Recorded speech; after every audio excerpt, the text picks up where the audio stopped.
성령의 법이라는 제목으로 오늘 말씀 전해드립니다. 여러분에게 성령이 임하셨습니까? 아멘.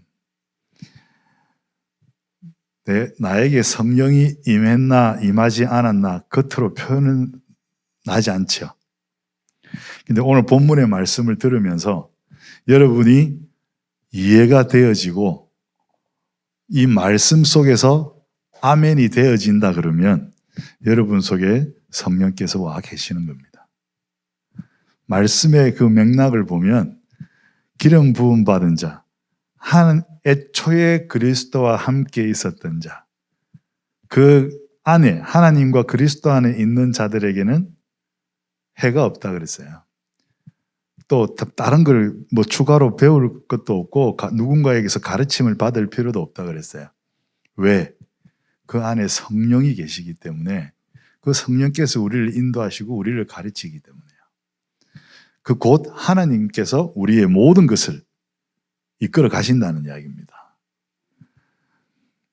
그래서 성령이 임하셨음은 나의 상태가 갈등에 있느냐 아니면 확신에 있느냐에 따라서 우리가 판단할 수 있어요.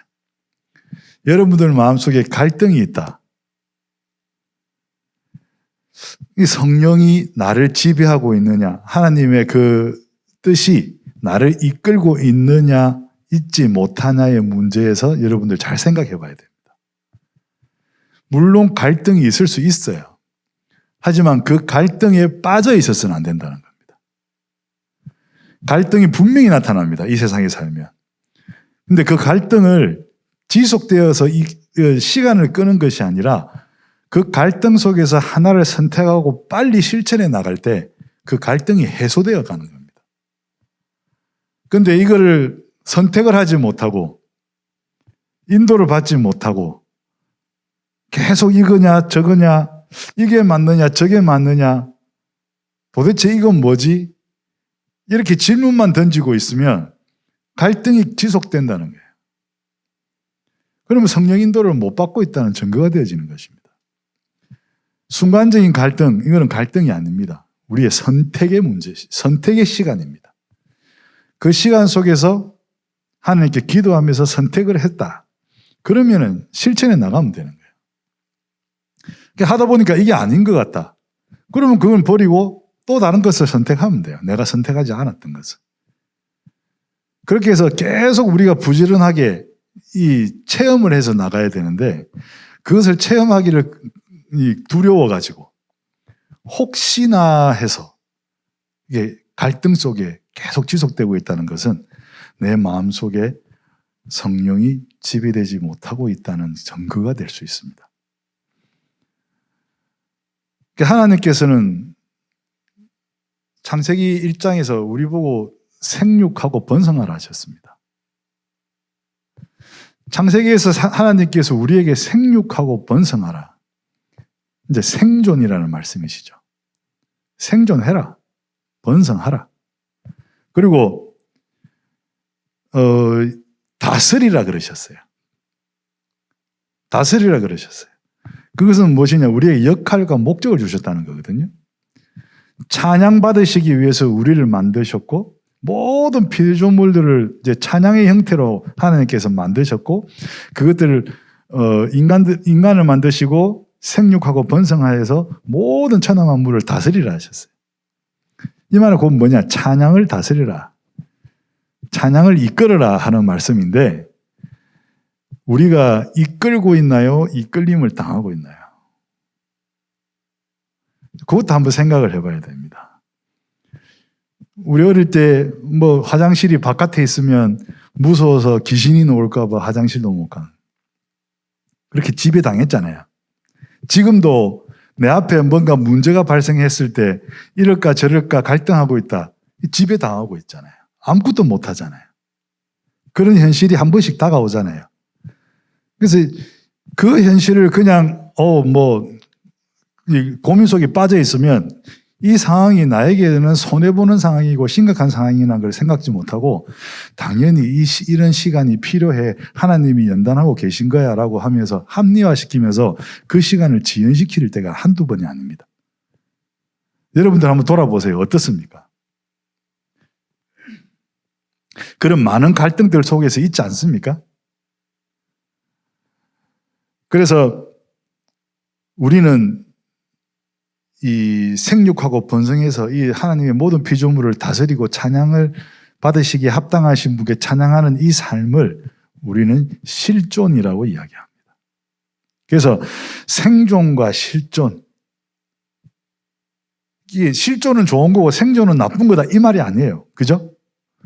제가 이제 설교를 할 때 저는 단정 짓지 않거든요. 왜냐하니까 이 짧은 시간에 제가 단정 지어서 여러분들한테 뭔가를 설득할 수가 없어요. 설득하려고 그러면 자초지종부터 시작해가지고 기승전결해서 결론까지 쫙 가서 제가 경험한 거, 여러분들이 경험한 거 다 서로 포럼이 되고 나누고 그것을 말씀 속에서 확인을 하는 그 과정들이 참 복잡하게 이루어져야지 이게 설득이 가능한데 저는 설교하는 자리이기 때문에 설득하려 하지 않습니다. 이것은 이것이고 저것은 저것이다. 그럼 이것은 이럴 수 있고 저것은 저럴 수 있는데 여러분들은 어떤 것을 선택할 것이냐? 나의 하나님은 누구냐? 나의 성령님은 누구시냐? 나의 그리스도는 누구시냐? 어떤 분이시냐? 나에게 있어서 어떤 존재냐? 다 각자 달라요. 근데 이게 형성이 안 돼 있고 우리 하나님, 우리 예수님, 우리 성령님 이렇게 돼 있으면 내 신앙이 자랄 수가 없습니다. 그래서 저는 단정 짓는 설교보다 설명해드리는 말 그대로 설교를 하고 있어요. 그래서 여러분들이 그 중에서 선택을 하고 그 중에서 선택한 걸로 실천을 해 나가시고 하나님과의 나와의 1대1의 관계를 형성해 나가시면 됩니다. 오늘 본문 속에 있었잖아요. 제가 여러분들을 가르칠 필요가 없어요. 이미 본문 말씀을 11절을 이렇게 읽었는데 이 설교 끝난 거예요, 지금. 그렇지 않아요? 우리가 개역개정으로 있는 성경을 조금 풀어서 번역해 놓은 새 번역으로 읽으니까 지금 설교가 반은 끝난 거거든요, 사실. 그러니까 이 말씀을 한 번 더 풀어드리면 제가 할 설교는 다 한 거예요. 그래서 여러분들이 잘 들으시면서 내 것을 찾으시고 붙잡으시기 바랍니다. 이제 우리는 생존과 실존의 갈등 속에서 살고 있는데 우리 마음, 여러분의 마음, 그 삶 속에서 적대자가 있습니까? 여러분의 삶을 흔드는, 여러분의 생명을 위협하는 적대자가 있습니까? 여기서 적대자 이러니까 사람처럼 보이지만 사람 아니고 우리의 생명을 흔드는 존재들. 돈일 수도 있고요. 명예일 수도 있고요. 자동차일 수도 있고요. 그렇지 않아요? 그리고 우리가 가지고 있는 질병일 수도 있고요. 여러 가지가 있어요. 이게 이제 우리의 마음과 삶 속에서 이렇게 이 세상에서 살면서 일어나는 문제에 대한 적대자와 싸우는 것이 생존입니다. 그러면 우리들의 믿음, 우리 마음속에 있는 하나님, 그리스도, 성령님에 대한 적대자가 있습니까? 여러분들을 은혜 받지 못하게 방해하는 사람이 있습니까? 여러분들을 교회 오지 못하게 핍박하는 사람이 있습니까? 또 여러 가지로 내 믿음을 흔드는 어떻게 저럴 수 있을까라는 그런 신앙의 회의가 품어집니까? 이런 것들은 이제 우리가 실존의 문제라고 해요. 그래서 생존과 실존이라는 말을 우리가 이렇게 분별할 줄 알면 생존이 실존을 방해하지 못하고 실존이 생존을 방해하지 못합니다. 분별할 수 있어야 돼요. 생존의 문제를 가지고 하나님한테 달라고 어제 우리 금요기도의 말씀에 나왔잖아요. 물질 달라, 이것 명예 달라. 우리 생존의 문제를 가지고 자꾸 하나님께 기도하고 있으면 이게 수준이 낮다는 거예요. 우리가 기도해야 될 제목들은 실존의 문제여야 됩니다. 생존의 문제는요, 하나님이 다 알아서 하셔요. 우리가 실존을 붙잡고 있으면 생존은 하나님이 이 실존 때문에 유지시키십니다. 그리고 내 하나 먹고 사는 거 내가 조금만 부지런하면, 내가 조금만 자존심 내려놓으면 문제 있습니까? 문제 없어요. 이 정신적인 문제만 없으면 내 자존심이 너무 강해서 나는 저런 일 못해. 누가 나한테 싫은 소리 하면 기분 상해서 나 회사 못 다녀. 이런 생존의 문제예요. 근데 그런 사람이 실존의 문제로 고민하는 사람이 있겠습니까? 없거든요. 있다 하면 비정상적인 상태에서 고민하겠죠. 하나님이 아니라 다른 존재들, 사단과 마귀를 통해서 위협받고 방해받겠죠. 그래서 오늘 우리가 이제 이 가정이나 또 우리 직업이나 우리 여러 가지 인간관계 속에서 이 여러 가지 이 고난들이 있어요. 내 스스로만 알고 있는 고충들이 있을 거예요. 근데 큰 핍박은 없죠. 우리가 신앙생활 하는 데서 핍박을 겪고 있지는 않아요. 있으세요, 혹시? 집에 뭐 남편이, 와이프가 핍박하십니까? 크게 없어요. 뭐 핍박한다 하더라도 뭐 잘 이렇게 극복해 나갈 수 있을 정도지. 그러니까 여기 와 계시겠죠. 동력자로 계시면 더 좋고, 가족들이. 그래서 이것을 구별하게 하는 것이 무엇이냐? 오늘 본문에 있듯이 성령이에요. 이 성령이 우리를 지혜로 충만하게 하는, 성령 충만, 이 말씀은 뭐냐니까 우리가 분별할 수 있는 능력, 하나님의 그런 지식으로 하나님의 뜻을 분별할 수 있는 능력, 이걸 보고 지혜라 그러잖아요. 그리고 인도받는 영안, 성령으로 인도받을 수 있는 영안을 열어주는 그 성령. 이렇게 되면 우리 마음속에 확신이 생기죠. 아주 사소한 것 아니면 아주 심각하고 큰 일을 한다 할지라도 내 마음속에 성령의 그런 지혜와 인도, 충만과 인도가 있다 그러면 내가 확신을 가지고 일을 해 나갈 수가 있죠. 내가 비록 피해를 입는다 할지라도 이것은 하나님의 일이니까 내가 이렇게 하겠다라는 확신을 가지고 할 수 있어요. 실제로 제가 지금 그 일에 지금 뛰어들어 있어요. 이 성교원 지금 개원하는 문제를 제가 지금 진행을 하면서 욕먹을 각오를 하겠다. 이거는 100% 만족을 줄 수 없다. 그러나 교회에서는 필요로 하는 일들이고 랩런트를 위해서 필요한 일이니까 내 하나 욕먹고 내 하나 핍박당하고 내 하나 고난당해도 나는 하겠다. 밤에 자다가 벌떡벌떡 일어나는 지금 이 상황에서도 응? 막 신경이 쓰이고 걱정이 되고 막 이렇게 막 혼자 이렇게 막 이렇게 이 갈등하는 상황들이 순간순간 다가와요. 그때마다 확신을 가지고 딱 선택해서 가기 위해서 계속 기도하면서 가고 있습니다.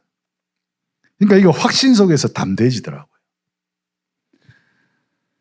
그래서 우리가 오늘 이렇게 본문을 살펴보면서 본문 밖에 우리 이야기들도 함께 이렇게 살펴보면서 생존과 실존의 삶이란 무엇인지 여러분들 스스로 해답을 찾아보시기 바랍니다. 첫 번째로 우리가 볼 것이 기름 부으심입니다. 기름 부으심이란 말씀은 생명의 성령의 법이라는 이 단어의 문장이 나와요. 이 성령과 우리가 함께 하는 것. 성령과 우리와 함께 하는데 누가 함께 하느냐? 성령께서 우리에게 오셔서 함께 하심을 기름 부음 받았다라고 이야기합니다. 우리가 기름 부음 받는 행위를 하니까, 우리가 인간들이 하니까 내가 뭐 성령께 간다, 하나님께 간다, 그리스도에 간다 이렇게 생각하기 쉬운데 그 기름 붓는 그 행동과 그 과정은 우리가 사람들 간에 보는 확인의 방법일 뿐이지 그 기름 부으심을 받는 그 결과는 내 마음속에서 체험으로 나타납니다. 오늘 우리가 부른 찬양 중에 막 땅이 흔들리게 임하소서 뭐 그런 가사 있었죠. 그렇게 막 눈에 보이는 것으로 임하는 것이 아니라 사실은 땅이 흔들림을 느낄 정도로 내 마음의 동요를 느끼는 겁니다. 내 육신과 영이 체험을 하는 겁니다. 그 오순절 마가다락방에 성령이 임하셔서 불로서 임하셔서 모두가 불타오르는 그 기도를 했지 않습니까? 그것처럼 우리는 영적인 체험 속에서 성령을 체험하게 됩니다. 로마서 8장 2절의 말씀에 보면 이는 그리스도 예수 안에 있는 생명의 성령의 법이 죄와 사망의 법에서 너를 해방하였음이라. 죄와 사망. 여러분들이 죄인이라는 것이 인정되고 내가 사망으로 갈 수밖에 없다. 육체적으로 영적으로 사망으로 갈 수밖에 없다는 것을 알고 있는 사람이라면 내 마음속에 성령이 오셔서 그 그리스도의 복음을 내가 받고 구원받아서 이 해방되었다. 죄와 사망에서 해방되었다는 확신이 생겼을 때 이 생명의 성령의 법이 내 마음속에 내 육신 속에 떨림으로 느껴지는 것입니다. 그렇게 되면 죄와 사망에서 해방되는 신령한 진리를 깨닫게 하시고 또 우리로 하여금 영접할 수밖에 없게 하십니다. 그리고 우리는 구원을 받았다는 구원의 확신을 가지게 되는 거죠. 그때 보혜사 성령, 그리스도께서 승천하시면서 우리에게 보내주신 보혜사 성령을 우리에게 보내주시고 성령께서 우리 속에 영원히 내주하시고 그리고 우리 몸이 하나님의 성전이 되는 것입니다. 이것이 기름 부음 받았다는 말에 그 속에 담긴 스토리입니다. 그리고 두 번째 살펴볼 것은 앞서 나왔습니다마는 영원한 생명입니다. 영원한 생명. 영원한 생명이 무엇입니까? 두 자로 풀면 천국이죠. 영원한 생명. 그리고 하나님께서 우리를 그치게 하지 않으시면 우리의 존재는 하나님과 함께 영원히 생존해 가는 것입니다. 우리 육신이 죽었다 할지라도 우리 영이 남아서 우리의 이름이 남아서 기념비가 되어서 그런 우리의 믿음의 선조들이 많잖아요. 오늘 요한도 그렇고 이 요한 1서를 기록한 우리 요한도 그렇고 여러 서신을 기록한 바울도 그렇고 베드로도 그렇고 그리스도의 삶을 따라 그 삶을 실천하고 살았던 사람들이 지금까지도 우리의 본이 되어지고 있죠. 그러니까 우리가 그런 삶을 살아야 되지 않겠냐. 그것이 그리스도의 제자의 삶이거든요. 이것이 영원한 생명이라는 겁니다. 영원한 생명은 우리에게 주신 하나님의 약속입니다. 이걸 보고 언약이라 그러죠. 구원받은 자로서 모든 것이 합력하여 선을 이루는 하나님의 뜻에 합당한 자로 살아갈 때 우리는 영원한 생명을 보장받게 됩니다. 영원한 생명을 확인하는 방법은 무엇입니까? 영원한 생명을 확인하는 방법. 기도입니다. 앞서 또 이야기 드렸잖아요. 기도하지 않는다. 영원한 생명을 유지할 이유가 없고 유지할 생명이 없으니까 기도할 이유가 없어요. 그 말은 뭐냐? 하나님과 함께하지 않는다는 이야기입니다. 거꾸로 풀어보면 그러니까 우리가 영원한 생명을 가졌고 하나님과 함께하고 있다 그러면 집에서 식구들하고 가족들하고 이렇게 있으면서 요즘은 스마트폰 때문에 한마디도 안 하고 이제 옆방에 있는 아이한테도 톡으로 나와서 밥 먹어라 뭐 이런 우스갯소리를 하는데 한 집안의 삶에서 대화를 하지 않는다. 있을 수 없는 일 아닌가요? 이 한 공간에 있으면서 그냥 뭐 서로 다른 일을 할지라도 대화하지 않는다? 있을 수 없는 일이라고 봐요, 저는. 그럼 모르는 남남이죠, 남남. 한 공간에 있어서 대화하지 않는다. 근데 우리가 설사 모르는 남남이라 할지라도 한 공간에 오래 있게 되면 대화할 수밖에 없는 상황이 생기잖아요. 내가 어려움이 좀 생길 수도 있고, 등이 간지러워서 저 죄송한데 등 좀 긁어주실래요? 이럴 수도 있는 거 아니에요? 그럴 수도 있는 거잖아요. 그러니까 하나님과 함께 한다는 말은 하나님과 대화를 하게 된다는 것이죠. 그게 뭐냐? 기도죠. 그래서 내 걸 달라 이거 하나님 이거 좀 해주세요. 이거 해주면 이거 할게요. 뭐 이런 식으로 조건부로 기도하고 자꾸 물지 달라 그러고 그런 것보다 그냥 하나님과 대화. 하나님 저에게 이런 멋있는 이 외모를 주셔서 감사합니다. 뭐 착각이라 할지라도 하나님 얼마나 보기 귀엽겠어요? 그러면은 점점 더 잘생겨질 거야 아마. 그런 식으로도 아주 유치한 이야기더라도 하나님과 대화를 하는 방법.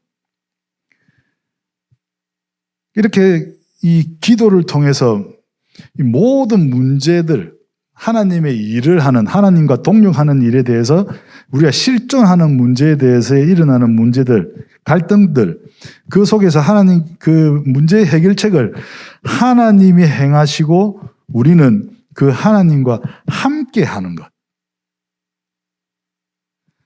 하나님, 이런 문제가 있습니다. 이거 어떻게 해야 될지 모르겠는데, 하나님, 이거 할까요? 저거 할까요? 이거 할게요. 그냥 이렇게 편안하게 해 나가는 거. 그리고 하나님 조금 기다려 보고 싶네요. 하나님이 저를 한쪽으로 몰아주세요. 그럼 하나님이 이쪽으로 몰아주시는 것 같으면 그걸 선택하면 되는 거예요. 그 갈등하지 말고, 고민하지 말고, 걱정하지 말고. 그래서 하나님이 행하신 것을 지켜보면 돼요. 그러려면은 성령이 함께 해야 되고 우리가 기도해야 된다. 정확히 말하면 하나님이 우리와 함께 하시도록 하는 것이 기도다. 내가 하나님과 함께 하는 것이 아니라 재차 말씀드리지만 성령이 우리와 함께 하듯이 하나님이 우리와 함께 하셔야 돼요. 내가 아무리 하나님께 함께 하겠다 할지라도 내가 선택받지 못한 사람이면 그것이 이루어지지 않아요. 태초에 선택받은 백성이잖아요. 하나님의 자녀잖아요. 우리는. 그러니까 우리에게는 선택권이 없어요. 하나님이 이미 선택하셨어요. 그런데 우리가 또 뭘 선택한단 말입니까? 선택받지 못한 사람들은 이 문제에 대한 안타까움도 몰라요. 제일 전도하기 어려운 사람들이 누군지 아십니까? 나름대로 평안하게 잘 살고 있는 사람들. 우리 집안 사람들. 참 전도하기 힘들어요. 저 막내잖아요. 집에 가면 뭐라 하면 나한테 그런 소리 하지 마라. 너나 잘 다녀라.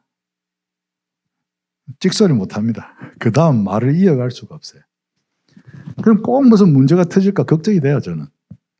근데 이것도 내가 할 걱정은 아니에요. 하나님이 선택하지 않으시면 어쩔 수 없는 거예요.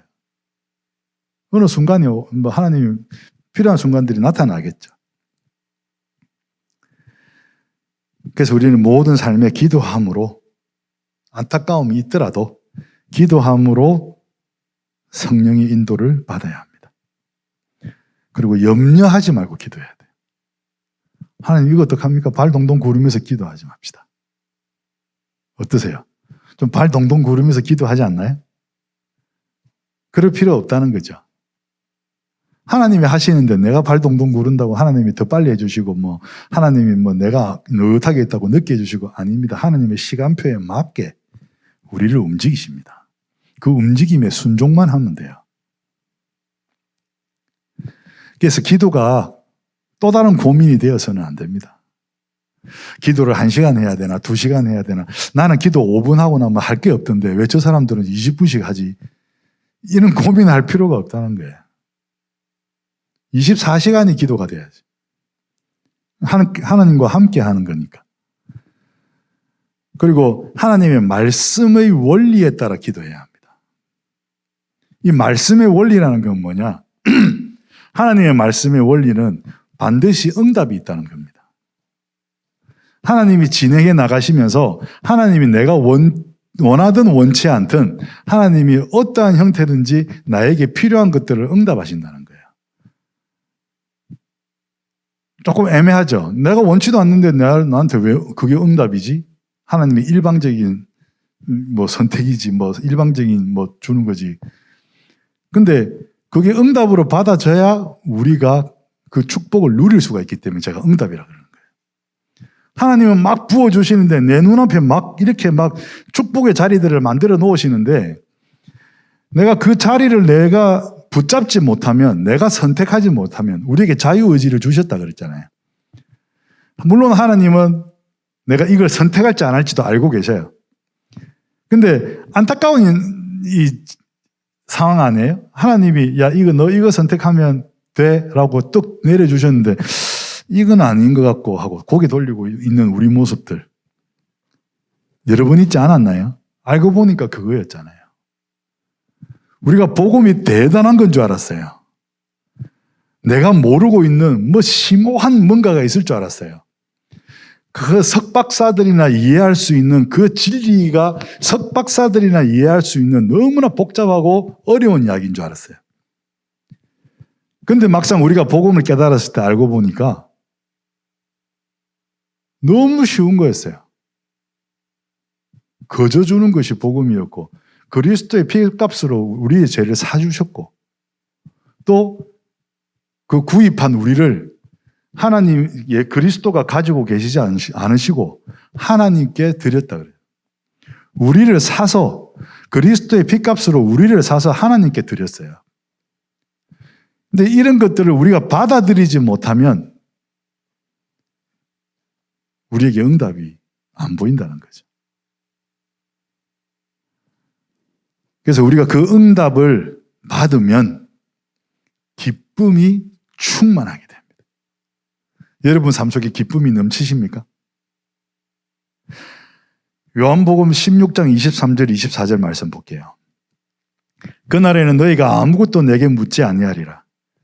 내가 진실로 진실로 너희에게 이르노니 너희가 무엇이든지 아버지께 구하는 것을 내 이름으로 주시리라. 지금까지는 너희가 내 이름으로 아무것도 구하지 아니하였으나 구하라. 그리하면 받으리니 너희 기쁨이 충만하리라. 왜냐니까 하나님은 이렇게 갖다 놓으셨는데 내가 원치 않는 거라고 해서 내가 그걸 받지 않아 버리면 내 기쁨이 없어요. 그래서 나보고 하나님이 구하라 하셔요. 내가 필요한 것 그리스도의 이름으로 구하라 하신다고. 구했는데 내 눈앞에 와 있다. 그것이 보여지는 영안을 내가 가지게 되었다. 내가 구했는데 내가 필요해서 구했는데 이렇게 주시니까 얼마나 감사해요. 그리고 하나님이 필요하십니까? 그러면 저에게 이것이 필요합니다. 이렇게 이야기했으면 하나님께서 나에게 하나님이 필요하신 것들을 내 눈앞에 보여주시고 내가 필요한 하나님이 필요함에 대한 응답을 받게 되는 거잖아요. 그럼 그걸 선택했을 때 내 마음에 기쁨이 충만할 수밖에 없죠. 내가 원했던 것이니까. 그것을 발견했을 때 보물찾기 해가지고 보물 그 하나 종이 쪼가리 하나 발견하는 것도 너무 기쁜데 내가 찾고자 하는 것을 찾게 됐을 때 그 기쁨 그것을 늘 사소한 거라도 늘 기쁨을 느끼면서 살아가는 것입니다. 그래서 우리가 기도하면 이 성령의 인도를 받으면서 우리가 성령을 쫓아서 행하게 되는 거예요. 왜냐하면 성령께서 우리를 갖다가 유도해 가시니까. 그래서 성령을 생각하는 것이 아니라 체험해 가는 것이라는 겁니다. 내 생각 속에서 머릿속에서 막 돌고 있는 것이 성령이 아니라 내 머리와 가슴과 그 영이 또 육이 그 성령을 느낀다는 겁니다. 그래서 이 기름 부음 받은 자는 바꿔서 이야기하면 성령을 받은 자는 하나님의 모든 것을 깨닫게 됩니다. 요한복음 14장 26절 27절 보혜사 곧 아버지께서 내 이름으로 보내실 성령 그가 너희에게 모든 것을 가르치고 내가 너희에게 말한 모든 것을 생각나게 하리라. 평안을 너희에게 끼치노니 곧 나의 평안을 너희에게 주노라. 내가 너희에게 주는 것은 세상이 주는 것과 같지 아니하리라. 너희는 마음에 근심하지도 말고 두려워하지도 말라. 이 말씀을 또 두 자로 한번 줄여볼까요? 어떤 단어가 딱 오십니까? 혹시 믿음이라고 그 두 단어, 그 두 자가 생각나십니까? 믿음입니다. 근심하지도 말고 두려워하지도 마라. 믿어라, 제발. 하나님이 하신다는 것을 믿어라. 이 말씀입니다. 다른 성경 속에서 이렇게 또 비슷한 이야기들이 많이 나오지 않습니까? 주님의 평안을 주심. 주님의 평안을 주심. 그 말은 내 속에 믿음이 있다는 것입니다. 하나님께서 하실 것이야. 라는 믿음이 있다는 겁니다.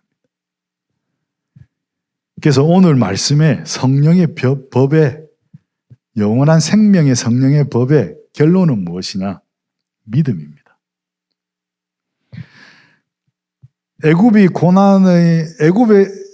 이스라엘 백성들이 애굽에서 겪었던 고난이 이제 출애굽으로 해서 벗어났는데, 벗어났다고 생각했는데, 홍해를 건너서 이제 모든 것이 끝났다 생각했는데, 또 다른 고난이 찾아오죠. 광야의 고난이 찾아옵니다. 또 가나안에 들어갔더니 이 가나안의 문화가 하나님을 섬기는 문화가 아니에요. 그래도 문화의 고난이 또 닥쳐옵니다. 말 그대로 첩첩산중이에요. 근데 하나님은 이 고난의 과정 속에서 우리를 연단하시니까 우리가 어떻게 연단받을지가 우리 마음속에 준비가 되어 있어야 됩니다. 이 고난이 끝났다. 끝. 이제 행복 시작. 절대 없습니다. 고난을 행복으로 알면 반대로 늘 행복할 수 있습니다. 이 세상에 사는 이상. 이 고난이 나를 어떻게 해, 내 생존을 흔들고 실존을 흔들 수가 없어. 이 고난은 하나님이 나에게 주시는 기회야. 이 고난이 시간에 지나가면 하나님은 나에게 축복의 응답이 분명히 준비하고 계신다. 그러면 이 고난이 고난으로 느껴지겠냐고요. 좀 집에서 힘든 일을 하는 게, 이거 일 다 해놓고 나면 내가 마음이 상쾌해지고 손님이 와서, 집 깨끗하네. 이렇게 해서 그런 보람을 느낄 수 있는, 즐거움을 느낄 수 있는 일이 된다는 것이죠. 그래서 우리에게는 고난이 끝나지 않으니까 이 고난을 곤란으로 생각하지 말고 하나님이 주시는 축복의 발판, 응답이라고 생각하시고 기쁨으로서 이 일을 하나씩 감당해 나가면 됩니다. 그 고난을 회피한다고 해서요, 고난이 또 사라지지 않아요. 이 방향에 있던 고난이 있으면 이 방향으로 돌면 여기 또 고난이 있어요. 왜냐? 이 세상이기 때문에. 사단이 지배하고 있는 이 세상이기 때문에. 말세까지, 예수님이 다시 오는 그날까지 우리는 영원한 고난 속에 있게 됩니다. 그래서 그때까지 인내해야 되는 겁니다. 무엇으로? 믿음으로. 그래서 우리가 갈등에 믿음으로 도전해야 합니다. 실존의 삶은 바로 믿음의 삶입니다. 우리가 그리스도 안에 머물러서 이겨야 합니다. 세상이 나를 흔든다고 해서 내가 그리스도를 버리고 떠나서는 안 됩니다. 그리스도로 인해서 우리가 고난을 받을 수도 있습니다. 그리스도로 인해서 세상이 나를 흔들 수가 있습니다. 그것이 더 강하게 흔들립니다. 그러나 우리는 믿음으로서 인내해야 됩니다. 말씀을 맺습니다. 복음의 말씀을 믿으면 죄와 사망에서 해방되고 성령이 함께 하시고 또 우리를 기도하게 하심으로 응답하시고 기쁨을 주십니다. 세상을 향해 복음의 말씀을 담대히 외치는 삶을 살고 싶게 됩니다. 내가 이렇게 기쁨이 넘치는데 이 비밀을 이야기해주고 싶지 않겠어요? 임금님기는 당나귀기라는 그 비밀도 그렇게 말하고 싶어가지고 산속에서 이렇게 땅을 파고 외치는데 우리가 이 복음이라는 이 비밀을 알고 이 복음의 그런 이 축복을 알고 생명의 그 영원한 생명의 축복을 알게 되었는데 옆에 있는 사람들, 가족들, 모든 친구들한테 전해주고 싶은 마음이 생기지 않겠냐는 거예요. 여러분에게 그런 기쁨의 소식들이 전해지는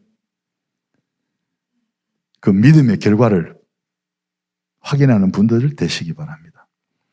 이것이 영원한 생명으로 성령의 법을 따르는 실존의 삶입니다. 함께 기도하시겠습니다. 아버지 감사드립니다. 저희들이 생명을 얻어 우리의 실존의 삶을 위해 이 자리에 와 있습니다. 저희들의 찬양하는 것이 단지 내가 부르고 싶은 노래, 내가 하고 싶은 이 일이 아니라 하나님이 저희들에게 생명을 주시고 생존하게 하셔서 하나님을 찬양받기에 부족함이 없도록 저희들의 삶을 이끌어 가시면서 하나님께서 저희들을 도구로 써서 이 자리에 세웠음을 저희들이 깨닫게 하여 주시옵소서. 하나님의 말씀을 붙들고 또 하나님께 기도하는 이 곡조 있는 이 기도들이 하나님 앞에 영원히 울려 퍼지게 하시고 저희들 마음속 깊은 곳에서 우리가 토해내듯이 하나님을 찬양하게 하소서. 모든 말씀 예수 그리스도의 이름으로 기도드렸습니다. 아멘.